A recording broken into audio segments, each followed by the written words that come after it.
UFC 288. This is the weigh-in recap show, full card predictions, and the betting breakdown. We're going to talk about each of the matchups after seeing the fighters on the scales.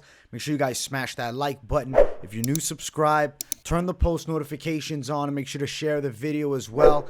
Also note, full UFC 288 Fight Companion live, 6:30 p.m. Eastern Time, Saturday. It's going to be a great card. Really looking forward to that Fight Companion. Do not miss it. Let's start it off with the first fight of the night. We got Ugly Man, Joseph Holmes, and Claudio Ribeiro. All week I've been picking Ribeiro to win. Joseph Holmes, in my opinion, is not going to be able to get it to the floor. And he's going to have to outstrike Ribeiro for 3 rounds without getting hit with dynamite. Ribeiro has serious knockout power and he brings good pressure.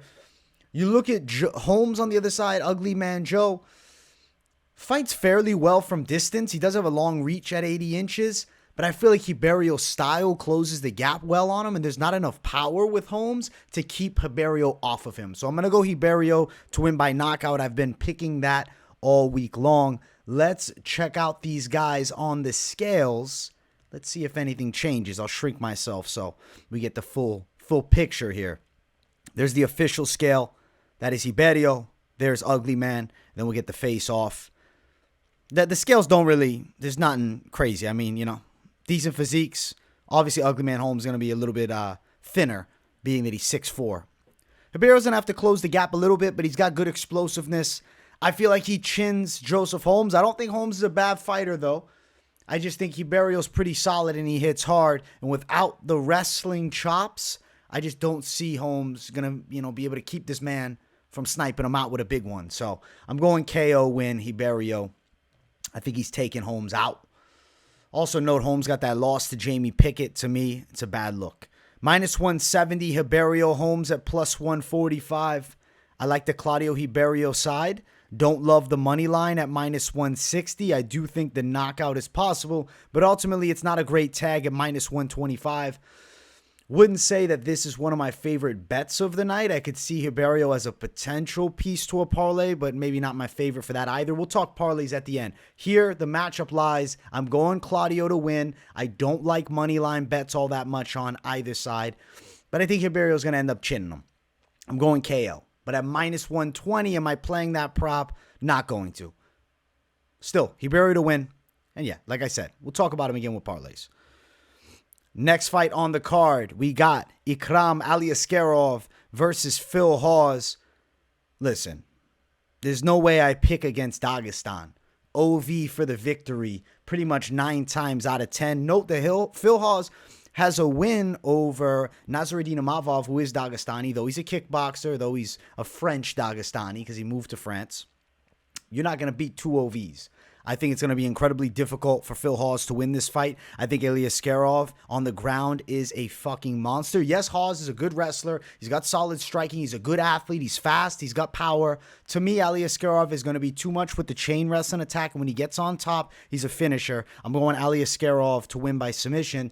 And looking at the scales, in my opinion, the confidence maybe even higher. Aliskerov on the scale here. As I'm choking. Holy shit. Aliskerov right here. Good shape. Ready to fight. On the opposite side, Phil Hawes flexing it out like a bodybuilder. He's jacked. Listen, it's not a physique show. Phil Hawes beats him in that. The ceremonial weigh-ins don't matter. All I care about is the face-off. I actually prefer the ceremonial face-offs like immediately after. So rather, I don't even like ceremonial face-offs. I like official face-offs right after the weigh-in. Because now these guys have rehydrated up. You can see Aliskerov is taller. The Dagestani. I think he's beaten Phil Hawes. I like the body language from him. I don't know. He just seems calm, cool, collected, and confident ahead of this UFC debut. And I got him beating Phil Hawes on the ground. I'm going to say submission win for Aliskerov. Now, the money line's a bit wide. -190, so nearing 2-1 for him. And then Phil Hawes at +165. Aliskerov to win by sub is intriguing. plus 325. The line has actually gone down. It's been played up. I believe it was at one point upwards of like plus 425 the past couple days. It's dropped a bit, but ultimately I still think the sub is an okay play. I do think Aliskerov could be a potential parlay piece too. Money line's not great. I do think he beats Phil Hawes. So I'm going with Dagestan with a fair amount of confidence in this one right here. And I'm going to call submission win as the official prediction for the matchup. So I don't think that a plus 300 sub prop is a bad idea. Don't go nuts with it, but you could definitely play the fuck out of it.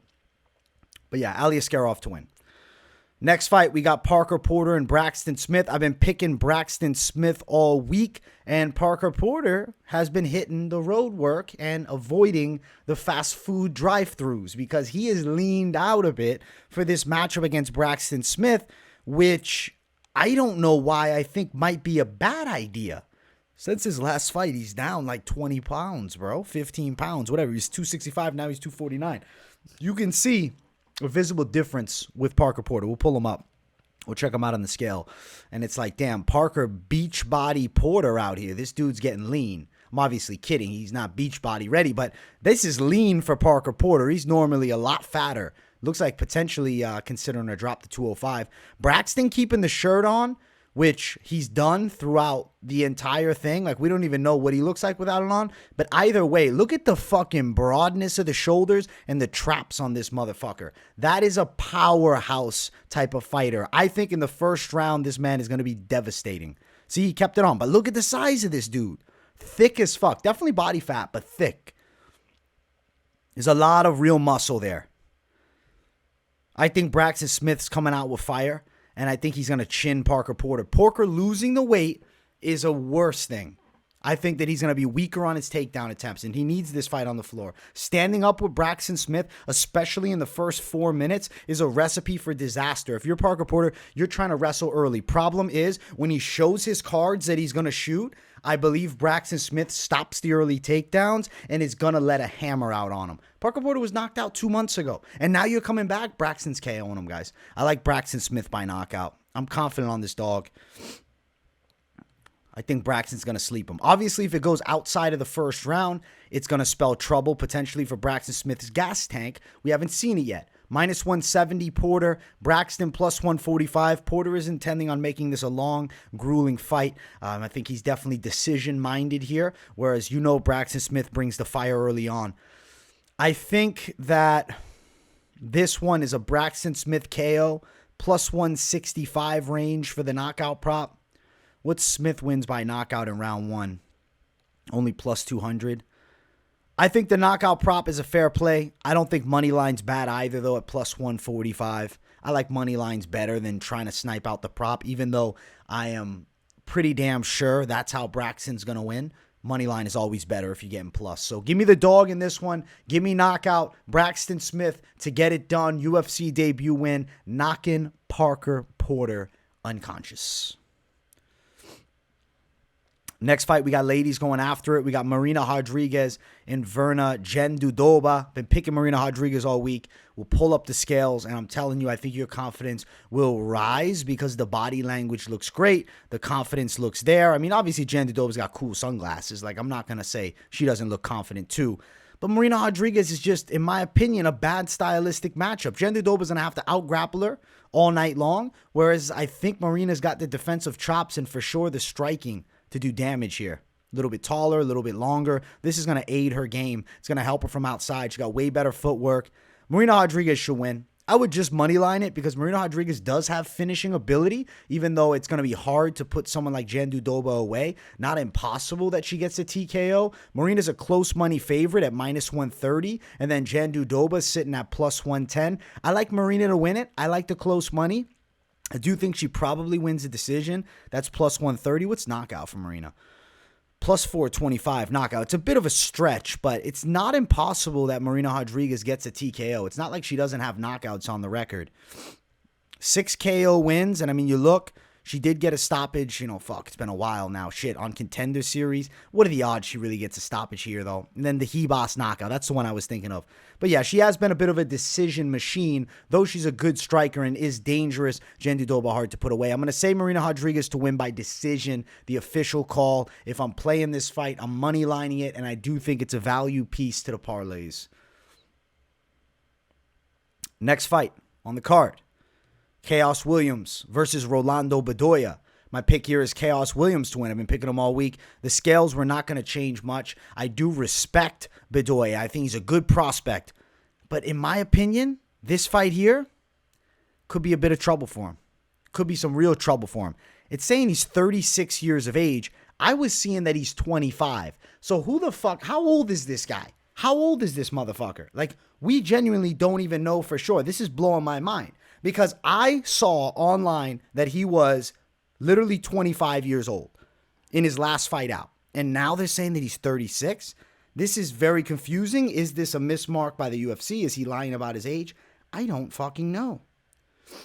How old is he? Bedoya. Age at fight. I'm trying to find the fucking date of birth over here. Where we at? But we don't. You don't even got it on UFC stats. Rolando Bedoya's age. I'm looking. I want to get an official. Is he really? Is this a mistake? Yeah, date of birth 1997. Ignore fucking tap. I don't know what Tapology is talking about. 36? No. 26. They got it off by 10 years. Okay, I got nervous. I'm like, no fucking way. Bedoya's 36. He's a baby in this game. If he was 36, I'd be even less confident. I think that Khaos is going to fuck him up. I had to double check that. Holy fuck, Tapology, you're way off. Khaos Williams, in my opinion, gets it done by a knockout. I just don't think that this dude is ready for Khaos. It's not a UFC debut you want. Khaos Williams is a debut that is almost a surefire loss. And you look at Bedoya's frame, to me, this is not a build that beats a Khaos Williams. Even though he's got good striking combos, he's not going to have the punching power. And I actually don't think he's going to have the durability to withstand hard shots from Khaos Williams. Because we know Khaos got that big power. There's Bedoya. I actually think Bedoya's frame looks like he could be a 55er. He's got a little bit of height on him, but not any muscle. And he's got more body fat than Khaos Williams. So there's going to be a clear size, strength, and power differential when the cage door closes, and it's all Khaos Williams. He's been a confident pick. I am pretty confident that he pulls it off as long as, he doesn't fucking get caught with some crazy shit. I think that Khaos Williams probably chins Bedoya in the second or third round. So give me Khaos, KO. He's a big favorite at minus 345. Not a great money line bet. Plus 290 Bedoya, but ultimately I do think Khaos is winning by a stoppage. I'll say KO officially. The line is minus 140 range for that knockout. If you could maybe prop the knockout, that could be okay, but I'd rather just money line prop. Or excuse me, not prop the knockout, parlay, excuse me. Minus 365 is not a great addition to a parlay, but I am confident Khaos wins. I do think he's getting a knockout. The knockout's minus 140. I see Khaos Williams as a parlay piece, more of somebody you put with another more valuable pick as opposed to just going heavy on that money line. But I am confident that Khaos Williams gets a big W this weekend. Next fight, we got Devin Clark, Kennedy, Nzechukwu. The pick's been Nzechukwu all week. Tall as hell, light heavyweight, 6'5", 83-inch reach. Good striking, evolving game versus tough, hard-nosed wrestler Devin Clark. I think Nzechukwu can hurt him with strikes and end up stopping him. But early in the fight, Clark can have success with the wrestling. But I just don't see him bullying Nzechukwu for 3 rounds. So I'm going to go Nzechukwu to win this thing by a TKO. I actually think he's going to end up stopping Devin Clark. TKO win, may potentially a knee. There's Devin Clark, looks in solid shape. Nzechukwu looking solid too. His MMA skills are evolving at a rapid rate. Intensity by Devin Clark there. It was an intense face-off. You could see Clark touching him a little bit. It's a dogfight for sure, but I think Nzechukwu's getting it done. He's going to get a stoppage. I like Nzechukwu TKO win. I think that he puts it together with this one. He's on a good little streak. I know Devin Clark's tough, but I feel like we've already seen where Devin Clark's capabilities are going to lie at the highest point. Whereas with Nzechukwu, I'm seeing him getting better every time. It's not that I can't say Devin Clark's getting better, but it's not the same type of leaps in his game. I feel like Nzechukwu has the frame to be a threat in the weight class, even like, Johnny Walker-esque. I know, a totally random comparison of styles, but finishing ability on the feet, a guy, I don't know, I feel like he's not chinny per se, but, against big strikers, I would worry about him getting hurt. Doesn't have bad wrestling, but definitely doesn't have great takedown defense, but he can withstand an early onslaught. That's something we've seen with Nzechukwu. I mean, even with Carlos Ulberg, he stops him, a guy who's definitely the better technical striker. He ends up knocking him out. So I think Nzechukwu here is going to TKO Devin Clark. Nzechukwu for the win. As far as the odds here, Nzechukwu is a favorite at around -175, and then Devin Clark, the +150 dog. I think Nzechukwu gets the TKO. It's +150. I don't think this is the best value bet you can make on the card, but I do have a hunch that he is getting a TKO over Devin Clark. +150 would be a light play. I wouldn't attack it heavy, but definitely something to look at. The money line is in the -175 range. It's not awesome. I don't want to be, attacking, favorites really that much with money line bets unless I'm like, that's the lock of the century. Don't necessarily think this is the lock of the century, but I think Nzechukwu wins. I think he's probably getting a knockout. So there's some value on the plus money KO side. Potential like a long shot parlay piece again with a favorite that I feel fairly confident is going to end up getting his hand raised. Nzechukwu, the African Savage by TKO. Let's get to the next one. It is the featured prelim of the night, and I'm telling you guys, this is a guaranteed banger. It's Drew Dober and Matt Frevola. Holy shit, this fight gets me excited. The pick in this one, I'm riding with the side of Drew Dober. I actually think he's going to stop Matt Frevola. Frevola's got some good ground skills, and he's also a dangerous striker who comes out aggressive and throws hard, but Dober's that guy. I mean, he trains with top-level competition. He's been in the UFC forever. He's got a nice streak going for him. He's got an iron chin, crazy durability, really. His recovery's off the charts. I think he's going to end up chinning him Matt Frevola in this fight, so I'm going to go with Drew Dober to get it done. I think he knocks him out. Potentially the second round KO here, but I feel like Drew Dober's a pretty solid pick, man. I just see him picking apart Frevola on the feet. Like, I think Frevola is going to have moments, but he's going to come in and really try to bang, and I think that's where Dober hurts him. So I'm going Drew Dober to get a knockout win. As far as the scales, we'll pull things up here. See if anything changes. Frevola looks in good shape, ready to go. Dober looks shredded as fuck, ready to rock the crimson chin. There's the ceremonials. Dober got the nice crispy tan. And there's the face-off. Definitely Dober is more muscular and leaner than Frevola. And I think he's going to ultimately hurt him, dude. I'm going Dober by KO. Official prediction here. Dober by knockout. He's going to knock him out.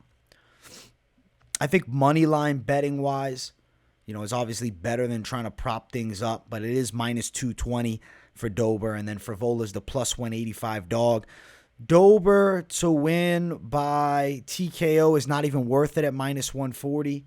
Dober inside distance, -135. Why is inside distance less than TKO? I'd just play inside distance then. That's weird. Fight's probably going under 2.5, which is -210. I think there's violence for sure. Dober's a pretty confident pick, though. I think he's getting a knockout. Do I want to lay it down at -140, though? That's the question I'm having a hard time answering. I'm like, ugh. Not necessarily.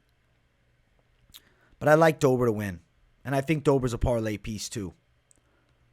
Moneyline Dober for the victory. Knockout prop. Not great value. I mean, if you're moneylining, it's more than 2-1. So, the upside's not there. We want to moneyline the dogs. But ultimately, Drew Dober is a confident pick and a potential parlay extension. All right, let's get to the main card. If you guys haven't, make sure you smash the likes. And if you're new to the channel, make sure to subscribe. We got Kron Gracie versus Charles Jourdain to start it off. I'm seeing Kron Gracie winning by submission. I called him the underdog lock of the card, and I'm feeling good about him winning this fight because I do believe Charles Jourdain in the striking overextend himself at moments, right? Not all the time, but at moments. Enough so where a guy with the grappling skill set of Kron Gracie can definitely take advantage. And if Kron Gracie gets a hold of Charles Jourdain, if he gets Charles Jourdain back, it's not a good fucking look. It's not going to be good at all. I mean, it's over. To be honest, I think that Kron Gracie is a guy that needs one fumble from his opponent, and he capitalizes greatly. I mean, Cub Swanson picks apart Kron. Yes, 100%. Different level as far as the fight IQ, as far as the MMA experience. And note that those guys had a competitive match in grappling. Kron Gracie and Cub Swanson on the mats is close. because Cub Swanson's a freak athlete and he's got really good jiu-jitsu. Charles Jourdain is a good fighter, and it's not that he has bad jiu-jitsu, but not, in my opinion, that tier. And I think Kron Gracie's levels ahead when they go to the floor. I think Kron Gracie in his comeback gets a victory. The Gracie name needs a win, and Kron Gracie is the one holding it down. I know we got Neiman and Bellator, but for the UFC, we got Kron. And I think Kron gets it done. I'm going Kron Gracie by submission, underdog lock. Dog money, baby. I want to pull up the scales, though, and we'll check him out. Kron Gracie, people have complained about his energy all week. He's got that Diaz-esque flair. You know, he looks like he just rolled out of bed for the fucking weigh-ins. And then you got Charles Jourdain coming looking like a savage. I'm not going to lie to you. He's got a good fucking lineup with the beard and shit. Got the earrings on. And then there's Kron. Kron's a fucking scrapper, though. Long-time training partner of the Diaz brothers. Weird face-off. Very, very long-distance face-off. Kron definitely looks confident as fuck, but as does Jourdain. I think Kron Gracie by submission, guys. I'm calling it. I think this underdog is coming through. It's not that Jourdain's not a difficult fight, and it's not like there's, you know, no chance of moments for Jourdain. But I think Kron Gracie is locking up the sub here. When they get to the fucking close range, when they entangle in the grappling, the level of transitional skill and submissions is off the charts for Kron Gracie. I can't say the same for Jourdain, who's a good athlete who can get out of positions. But in my opinion, with a guy technically as sound on the mat as Kron, it'll be trouble. So I'm going Kron Gracie to win. Plus 145, Kron Gracie, dog bet. Charles Jourdain minus 170. I'm on Kron. I like the plus money. Let's get it. Let's get it, Kron. Kron Gracie by submission, the official call for the matchup. Plus 175 at BetOnline. But you can find upwards of plus 245 over at 5 Dimes. Depends where you're at. Ultimately, money line, better option for Kron. Even if what happens, he wins a decision. You know, he controlled the whole fight on the ground and you're pissed. You're kicking yourself. Sub prop is there, but I like the steam on the money line. Give me Kron Gracie, underdog, lock of the fucking week. And it's a dog fight. It's a fucking scrap for sure. And I'm excited as hell to see what Kron Gracie can do out there again. So let's get it. Next fight on the card, we got Movsar Evloev versus Diego Lopes. My pick here is Movsar Evloev. This is the real first official breakdown. So I'll tell you something. Diego Lopes is a good striker and grappler. He's a well-rounded MMA fighter. I like his stand-up game. I think he's good from distance. Nice tight style with nice punches and kicks. He's pretty mobile. He's long. He looks very UFC caliber when you watch his fights outside of the UFC on a nice little win streak. But being UFC caliber and beating the number 10 featherweight, who in my opinion is on the come up for real as a challenger to the belt potentially in Movsar Evloev, is a massive difference. Yes, Diego Lopes deserves to be in the UFC, and I'd bet he'd probably beat guys on the UFC roster right now. But Movsar is not one of those guys. Movsar probably controls this fight on the ground. I do think there's a possibility of a finish, but Movsar is known for the decisions. And note that, yes, Diego Lopes is taking the fight on short notice. He was supposed to fight, I believe, April 23rd, and about that got canceled. So he was training for fights. He knew around this time frame he'd be stepping inside of a cage. Obviously, why he was so confident to take this fight. This is a life-changing opportunity. If he goes out there and even has competitive and successful moments, this is massive. If he's somehow able to win, this would be one of the crazier upsets in the history of the sport. Movsar, my official prediction, but we will pull up the scales and check these guys out. And note something. Diego Lopes is taller and longer. Looks good on the scale. Shredded as fuck. There's Movsar. Looks great as well. Diego Lopes. There he is at the ceremonials. There's Movsar. And there's a face-off. It's a fucking dogfight. Diego's ready to fucking throw down. He's not intimidated. I'm telling you, Diego Lopes is here to fight. He's not going to win, but he's a difficult out. He's not a guy just showing up for a paycheck on short notice. This guy believes he can beat Movsar, and that's a dangerous motherfucker. I just think Movsar's so smooth in the stand-up, great ground skills too, should get a pretty clean, unanimous decision. Maybe even a stoppage, but Movsar's been very happy to win decisions. Movsar, what is his past? How many fights? When's the last time he got a finish here? He got a finish way back in 2018 over in M1 Challenge, but throughout his entire UFC run, he has been the king of the cards, and I'm going to say that's where this one goes with Diego Lopes. Now, as far as the odds, Movsar is a minus 900 favorite, so there's no money to be made attacking him. I don't even want to throw it in a long shot parlay. It's so bad. Diego Lopes plus 600. It's probably a donation to the books, but if you threw a small amount of change on Diego Lopes because you're like, yo, what if?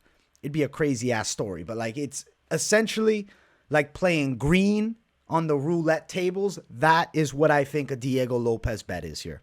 So do with that as you wish. Movsar should beat him. Probably wins a decision, but I'm not going to be propping a decision. Plus 125 decision. Evloev by sub plus 450. TKO plus 150.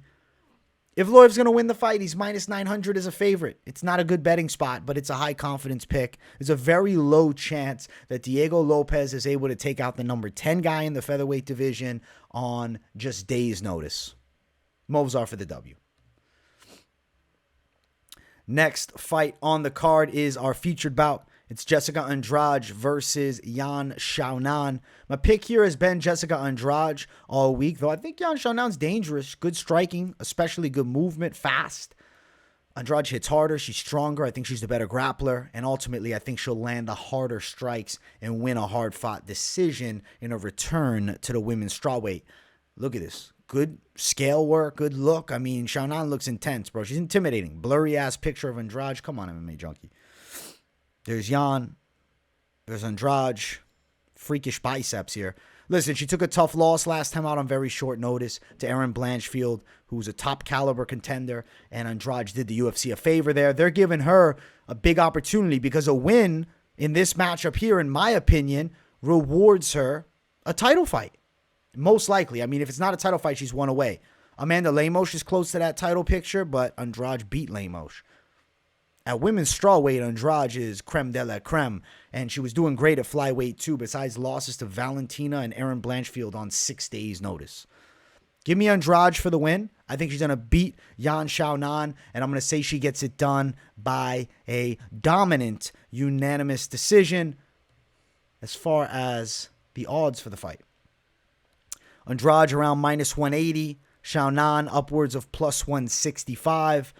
Ultimately, I like the Andrade side, minus 170. She is not a bad favorite, and I know people want to bet the Xiaonan side, but like, let's not just write Andrade off because of one loss to a top caliber contender up a weight class.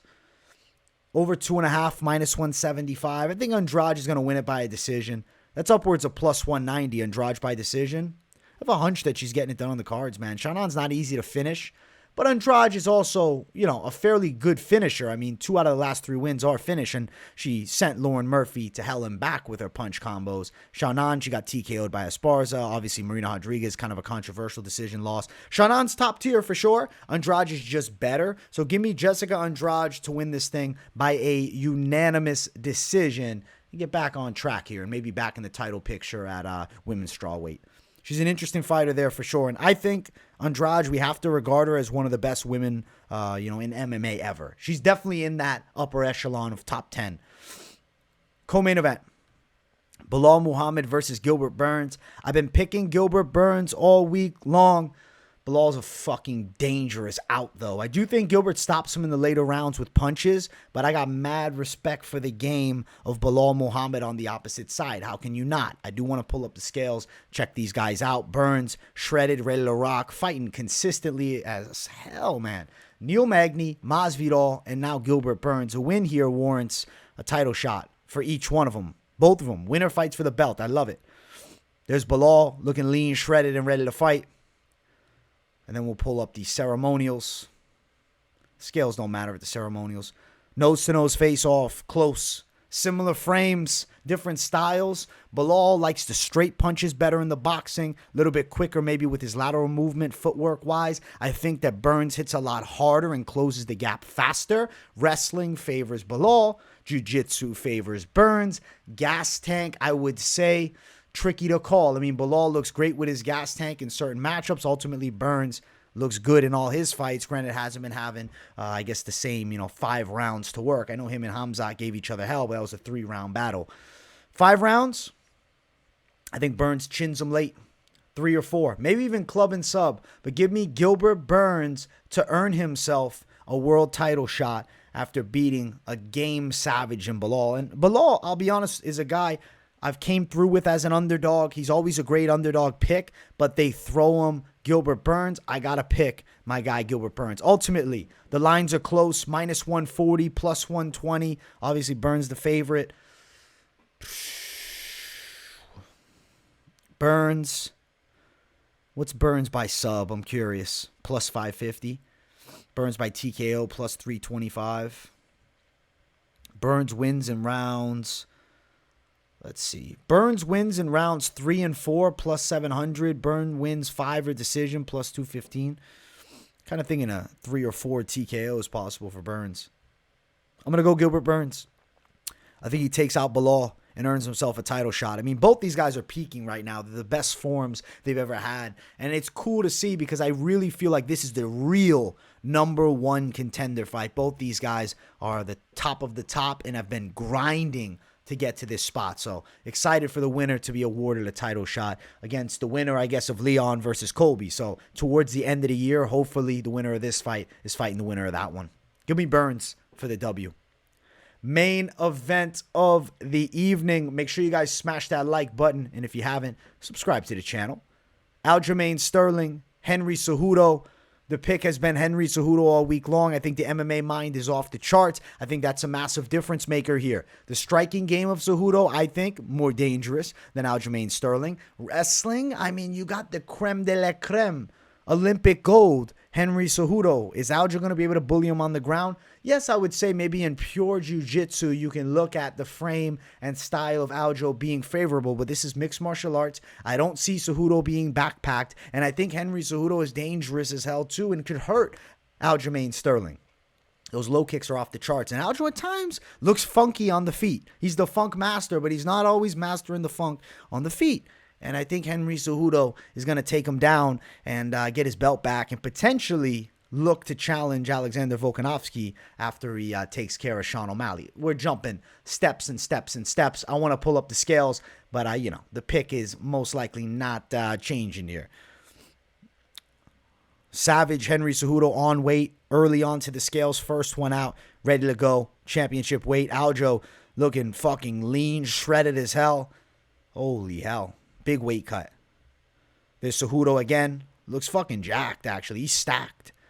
Cejudo is jacked as fuck. Aljo, shredded, long, dangerous, fucking grainy shredded. That's crazy. Then there's an intense face-off. They were jawing back and forth. There's a lot on the line here, man. There's a lot on the line. There's Cejudo with his interview with Joe. There's Aljo. Both guys bringing intensity and heat. They're both confident, and they know they're facing off against biggest challenges yet. I mean, for both of them, really.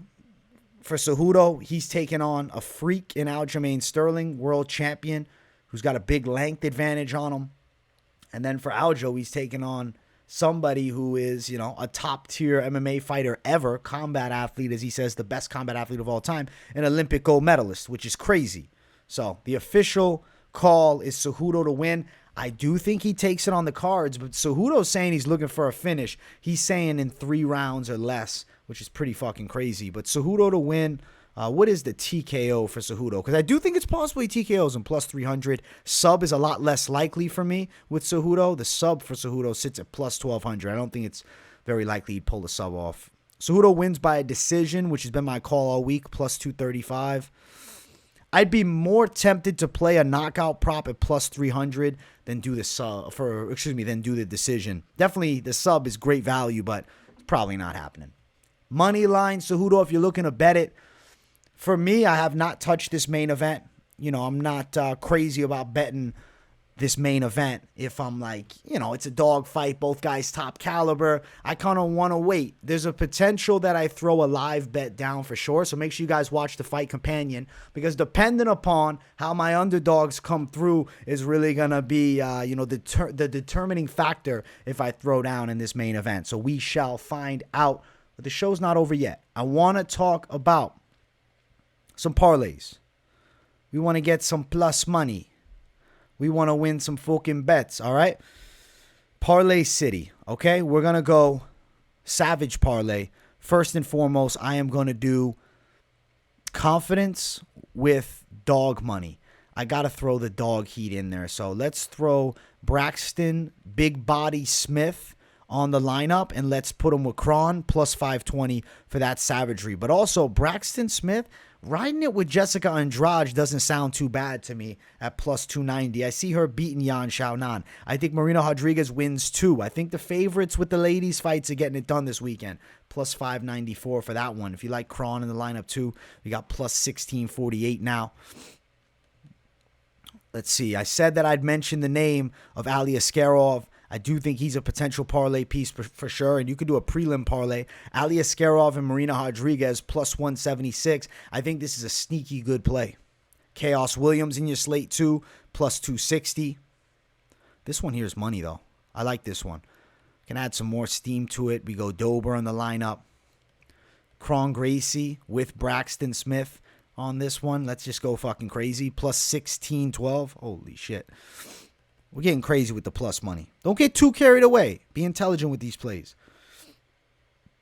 As I'm saying it and getting totally carried away. Nzechukwu, Aliskerov, Khaos Williams, plus 220. I got a good feeling this one happens as well. Not my favorite, though. I like having the dogs in my lineup. I like having the dog money. If you can find Cejudo at plus 100 dog play, imagine you went Henry Cejudo and you'd fucking attack. Oh, shit. We could go Henry Cejudo, Aliskerov. And if you're feeling chaos, that's plus 300. Cejudo, Kron Gracie, Aliskerov. Don't like Aliskerov, take him off. Throw Dober in your lineup. Cejudo, Kron Gracie is interesting. It's scary, but it could happen. With Braxton Smith, now we got a plus 1100 for getting all plus money. We're trying to snipe out some savagery here. Holy fuck. Listen, with the parlays, be cautious. I've talked parlays all week long. I think there's some potential plays to make. Don't go too crazy. 2-3 fighters max for your most optimal likelihood of success. Everything beyond that point is definitely more of the lottery ticket type of plays. UFC 288, bring in the fucking heat. I'll be live for the whole thing, so tune into that Fight Companion. Let's win some money. Let's sweat some bets. Let's have some fun. Much love to the people. Make sure you smash the like button. Let me know in the comments what you think of the picks. Throw me your main event pick for sure. And who do you think wins between Burns and Belal? Because high stakes with that one right there. Much love to the people. Drop a W in the chat if you got nothing to say. I appreciate you all watching, and I will see you all in the next one. Peace, everyone.